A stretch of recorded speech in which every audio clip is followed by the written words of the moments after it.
తెలంగాణ రాష్ట్ర ప్రభుత్వం కీలక నిర్ణయం తీసుకుంది. మాజీ డీజీపీ శివధర్ రెడ్డికి కాంగ్రెస్ పార్టీ సీనియర్ లీడర్ వీహెచ్కు కీలక పదవుల్ని కట్టబెట్టింది. మాజీ ఎంపీ కాంగ్రెస్ సీనియర్ నేత వి హనుమంతరావుకు తెలంగాణ ప్రభుత్వం కీలక బాధ్యతలు అప్పగించింది. ఆయన్ను రాష్ట్ర మంత్రి హోదాతో ప్రభుత్వ బీసీ సంక్షేమ శాఖ అభివృద్ధి సలహాదారుగా నియమిస్తూ అధికారిక ఉత్తర్వులు జారీ అయ్యాయి. బీసీ సంక్షేమ శాఖ అభివృద్ధి సలహాదారు కార్యకలాపాల నిర్వహణ కోసం బీసీ సంక్షేమ శాఖ ప్రత్యేక సిబ్బందిని కేటాయించింది.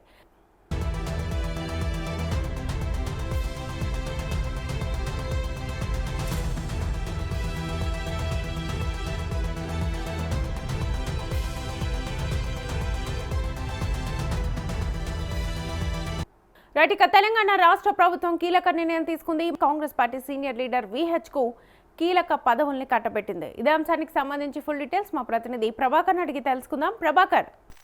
శ్వేత, ఇవాళ ఎవరైతే విహెచ్ హనుమంతరావు ఎవరైతే ఉన్నారో తనకు కూడా కీలక బాధ్యతలు ఇచ్చినట్టుగా తెలుస్తా ఉన్నది. ఏదైతే ఇప్పుడు మనం చూస్తా ఉన్నామో బీసీ సంక్షేమ శాఖకి అభివృద్ధి ఏదైతే ఉందో బీసీ సంక్షేమ శాఖ అభివృద్ధి దానికి సలహాదారుడిగా నియమిస్తున్నట్టుగా తెలుస్తా ఉంది హనుమంతరావుకి. సో హనుమంతరావు చాలా సీనియర్ నాయకుడు కాంగ్రెస్ పార్టీలో, మాజీ ఎంపీగా కూడా అతను గతంలో ప్రజలకి సేవలు అందించినటువంటి నేపథ్యం తనకున్నది. అట్లాగే కాంగ్రెస్ పార్టీలో సీనియర్ నాయకుడు కొనసాగుతా ఉన్న అనేక పదవులు కూడా తను చేయడం జరిగింది. దాంతోపాటు తను బీసీల కోసం ప్రత్యేకంగా పోరాటం చేసినటువంటి పరిస్థితి కనిపించింది. అనేక సభలు పెట్టాడు, అనేక నిరసన ప్రోగ్రాం చేశాడు. కేంద్ర ప్రభుత్వం బీజేపీ చేస్తున్నటువంటి వైఫల్యాలను కూడా ఎత్తి చూపినటువంటి పరిస్థితి, ఎత్తి చూపినటువంటి నేపథ్యం కూడా తనకి వి హనుమంతరావు కూడా ఉందని చెప్పుకోవచ్చు. సో అట్లాంటి సీనియర్ నాయకుడి సేవలు కూడా వినియోగించుకోవాలంటూ కూడా తెలంగాణ ప్రభుత్వం కాంగ్రెస్ పార్టీ కీలక బాధ్యతలు తనకి అప్పగించింది. బీసీ సంక్షేమ శాఖ అభివృద్ధి సలహాదారుడిగా తనకి ఉత్తర్వులు జారీ చేసింది, నియమిస్తూ ఉత్తర్వులు జారీ చేసిందని చెప్పుకోవచ్చు. సో వి హనుమంతరావు తనకి ఈ పదవి పొందిన తర్వాత, ఈ సలహాదారుడిగా పొందిన తర్వాత తనకి కొన్ని మంచి ఫెసిలిటీస్ కూడా ప్రభుత్వ ఉద్యోగి, ప్రభుత్వ ప్రజాప్రతినిధులకు దక్కేటటువంటి ఏవైతే ఉన్నాయో అవన్నీ కూడా తనకి వచ్చే అవకాశం ఉన్నట్టుగా తెలుస్తుంది. దాదాపు తనకి నెలకి ₹1,00,000 వేతనం కూడా ప్రభుత్వం చెల్లిస్తుంది.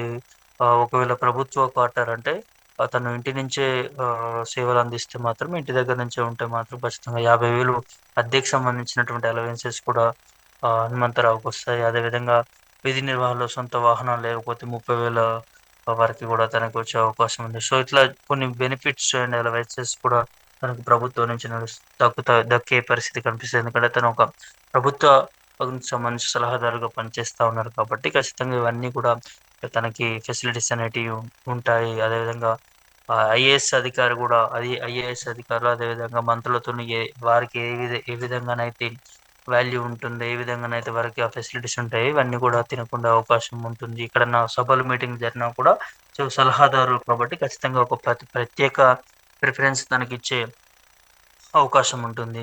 సో ఇవన్నీ చూస్తూ ఉంటే వి హనుమంతరావు కొంత తన సేవలు ప్రభుత్వం వినియోగించుకోవాలని చూస్తూ ఉన్నది.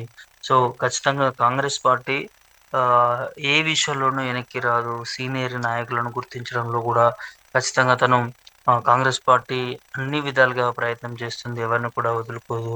సో ఈ నేపథ్యంలోనే హనుమంతరావు కూడా కొంత కృతజ్ఞత తెలియజేశారు ముఖ్యమంత్రి రేవంత్ రెడ్డికి కూడా. తను మాట్లాడుతూ కూడా సో నాకు మంచి స్థానం దక్కించినందుకు తెలంగాణ ముఖ్యమంత్రి రేవంత్ రెడ్డి గారికి కృతజ్ఞతలు, ధన్యవాదాలు అంటూ కూడా తను మాట్లాడినటువంటి సందర్భం కనిపిస్తుంది. ఓవరాల్గా తెలంగాణలో 2 కీలక మార్పులు చూసాం మనం. ఇటు వి హనుమంతరావుకి ఇక్కడ బీసీ సంక్షేమ అభివృద్ధి శాఖకు సంబంధించి తనకు సలహాదారుడిగా ఇవ్వడం, అదేవిధంగా ఇన్ని రోజులు సర్వీస్ అందించినటువంటి మాజీ డీజీపీ శివధర్ రెడ్డికి తన ప్రత్యేక సలహాదారులుగా శాంతి భద్రతలకు సంబంధించి తనను నియమించడం, ఈ 2 కీలక మార్పులు తెలంగాణలో చూస్తామన్నాను. శ్వేత.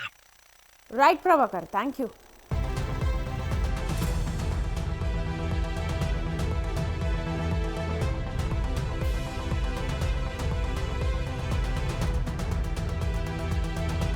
ఓబీసీ పేరు లేదు, మా జనాభా లెక్క లేదు కనుక తప్పనిసరిగా ఈ రాష్ట్రంలో మొట్టమొదటి వ్యక్తి రేవంత్ రెడ్డి కులంగా జరిగిన యావత్ భారతదేశంలో. అదేవిధంగా రాహుల్ గాంధీని పిలిచి ఇక్కడ తెలంగాణలో మొట్టమొదటి బీసీ మీటింగ్ పెట్టి ఎప్పటి వరకు అయితే ఆయన వస్తుడు 10వ తేదీ నాడు నేను ఆయనకు లెటర్ రాస్తున్నా.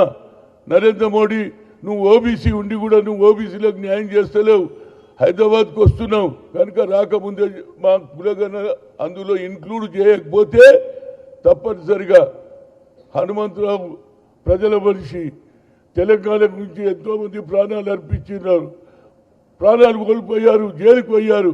అదేవిధంగా నేను కూడా తప్పనిసరిగా ఆయన 10 లోపల ఈ ఆలోచనలో మార్పు రాకపోతే నేను ఆభరణ నిరాహార దీక్ష చేస్తాను ఏదన్నా కానీ. అప్పుడన్నా నరేంద్ర మోడీ ఆలోచనలో మార్పు రావాలి. అమిత్ షా బాబాసాహెబ్ అంబేద్కర్ను పార్లమెంట్లో అవమానం చేస్తాడు, 6 సార్లు పేరు ఎత్తుతాడు. అరే ఆయన భగవంతుడు అరవై భగవంతుని చేస్తాడని మీరు స్వర్గానికి పోతారన్నాడు.